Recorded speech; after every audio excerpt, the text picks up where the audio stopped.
ऐसा कभी लेकिन किस्मत हमें एक दूसरे के सामने लाके खड़ा कर दिया, एक बार फिर मिला दी।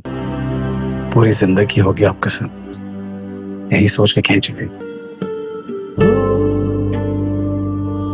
मुंह के अलावा कुछ और बोलना नहीं आता। मेरी पहली मोहब्बत और मैं मरते दम तक हमेशा हूँ। अस्सलाम वालेकुम व्यूअर्स, सुकून के नेक्स्ट आने वाले एपिसोड बहुत ही दिलचस्प और सनसनीखेज होते हुए दिखाई देंगे। गुड़िया की मां हमदान से कहती है अगर तुमने गुड़िया से शादी नहीं करनी थी तो उसके साथ ये सारा ड्रामा करने की क्या जरूरत थी। तुम मेरी बहन की औलाद हो और रिश्ते में मैं तुम्हारी खाला हूँ, कम से कम इस रिश्ते का ही लिहाज कर लेते। तुमने तो अमजद के सामने भी मुझे रिस्वा करके रख दिया। मुझे सिर्फ और सिर्फ इस बात का जवाब दे दो, ऐसी हमसे क्या खता हो गई, ऐसी कौन सी गलती और कौन सा गुनाह हो गया जिसकी सजा तुमने हमें इतनी बड़ी दी। बाप में हमदान कहता है मेरी जिंदगी के कुछ ऐसे राज हैं जिनसे आप लोग ना वाकिफ हैं। जब आपको उन चीजों का पता चलेगा तो आप भी शायद मुझ पर, मेरे किए गए फैसलों पर मुझे बुरा कहेंगे। जवाब में गुड़िया की माँ कहती है अब इन सब बातों का कोई भी मतलब नहीं बनता, जो कहना है साफ साफ कहो, अब गुड़िया तुम्हारे रिलेशन में नहीं है। जवाब में हमदान कहता है मैंने ऐना से शादी कर ली है, आप ऐना को बहुत अच्छे तरीके से जानती होंगी। ऐना वो लड़की है जो आपके घर में आई थी रजा के लिए। ये सब कुछ मेरी जिंदगी में सिर्फ और सिर्फ रजा की वजह से हुआ। रजा का एक गलत फैसला किसी की जिंदगी लेने के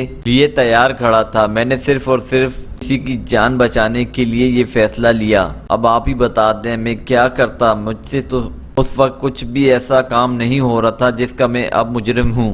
अगर ऐसी बात थी तो ये सब कुछ तुमने हमें पहले ही क्यों नहीं बताया, अब तक छुपा के क्यों रखा ये सब कुछ। बाप में हमदान कहता है मुझे तो खुद यकीन नहीं आ रहा कि मेरे साथ हुआ क्या है, मेरी जिंदगी इतनी जल्दी कैसे बदल गई, तो मैं आप सबको इस बारे में कैसे बताता। ये तो खुद इन सब चीजों के लिए तैयार नहीं था। क्या अच्छा लगा क्या बुरा लगा कमेंट सेक्शन में अपनी कीमती राय से जरूर आगाह करें। वीडियो अच्छी लगी वीडियो को लाइक, चैनल को सब्सक्राइब